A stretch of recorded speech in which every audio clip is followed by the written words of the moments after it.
Welcome to Light of Jophiel. If your sun, moon, or rising is in Virgo, this message could be for you. Take what resonates and leave the rest. If it doesn't fit, don't try and make it fit. Remember, this is a general reading, so not everything will fit for every single person. I'm already seeing that card. We have the second house. We have Virgo, and we have Neptune. We have Pluto with death in the number 22. We have Queen of Michael. You know exactly what to do. The benefit of experience, a time for your career rather than relationships, and direction.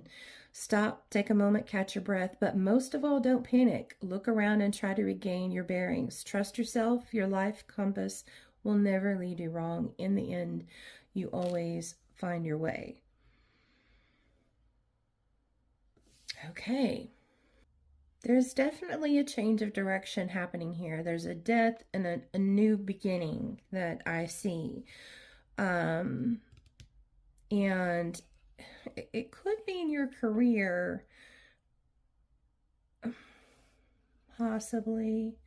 The second house is about material possessions, finances, and you know, those kind of things do come from making money, right? That's why I say career, but we'll find out more later in further cards. But it can also be personal values, your self-worth, it's emotions as well. And then Virgo can be a hardworking, reliable, like analytical kind of energy. So again, making me think work.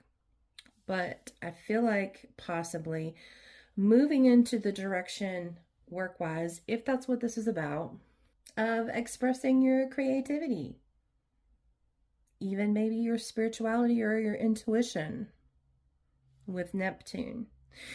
And then we have this, it's a time for career rather than relationships, again leading me to think that this may have to do with your career, a shift in your career. Quite honestly, I'm seeing that a lot in a lot of the readings. So let's just see what other cards Spirit has for you. Knight of Cups. Seven of Cups.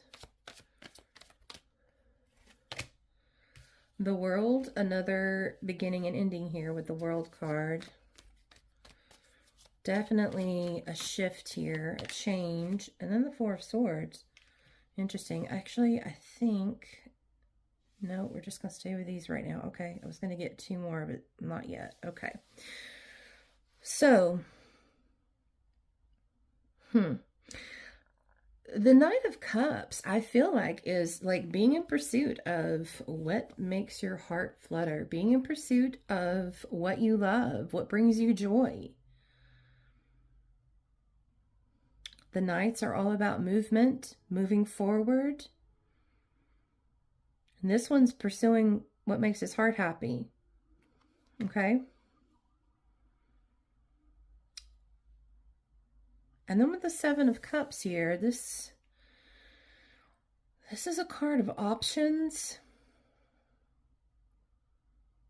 But it can also be a card of overwhelm, a fear of not knowing what the next step is. Kind of clouded judgment, fear of making the wrong choice. I mean, it's definitely a card of choices. And it can be overwhelmed because too many choices or something. It could also be wishful thinking and fantasies. And then we have the Four of Swords, which, you know, can actually be like a healing from burnout. So maybe... And it's also taking a holiday from your reality. So maybe it's something that, like, you've had a job, right, that just wasn't feeding you, you know, wasn't feeding your heart, wasn't feeding you your passion, wasn't making you feel alive, can cause burnout.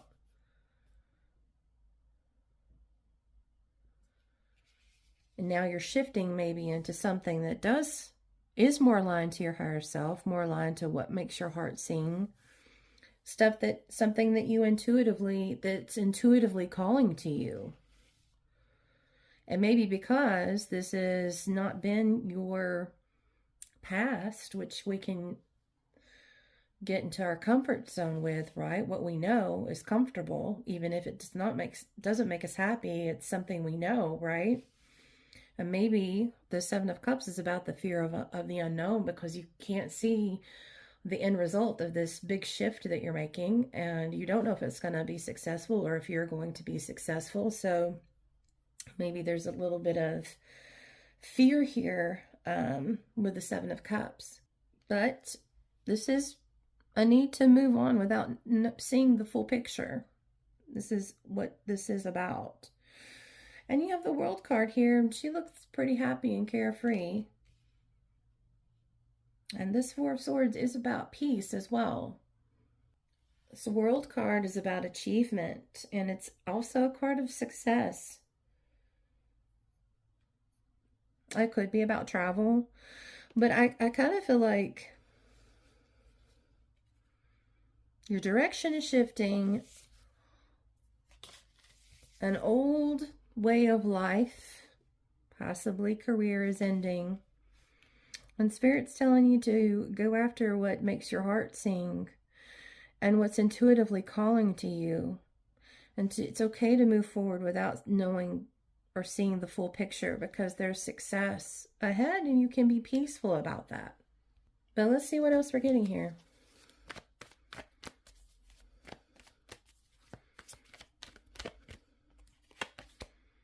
Yes, look at this. Eight of Cups. This is leaving your old reality to pursue a new one. I feel like we already said that somewhere. That's just like confirmation. Seven of Wands. Yeah, this is our call here for self-expression. What we're talking about. It's a sign to share your ideas. It's also about movement and growth. And, but when you do this, the Seven of Wands is also about feeling vulnerable. But anytime you kind of change things and move into a direction that you're not used to, like we said, getting out of your comfort zone, you can feel vulnerable with that.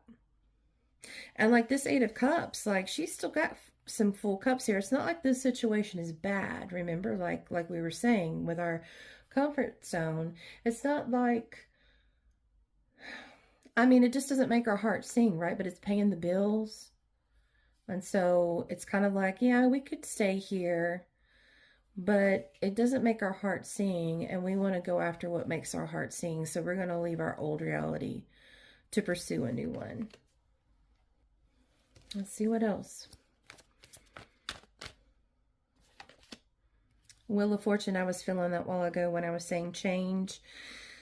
Yeah, this is changing fate, changing our course here, changing our destiny. It's a turning point.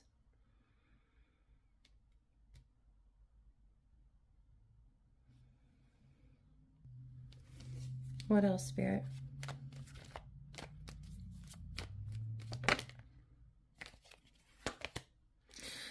The Sun card, our final card. This is a card of abundance. This is a card of joy. Exuberant creativity, which we have been talking about creativity earlier on in the reading. This is a card of manifesting dreams. It's a yes card. So I don't know if this change, the shift is something that is a decision that you're needing to make or something that you've already made, but I see this as a yes. I see success all over this. I see this as what your spirit's calling, your higher self is calling you to do. So that's what I have for you, Virgo. Good luck to you. I hope this message was helpful, and I hope to see you in the next reading.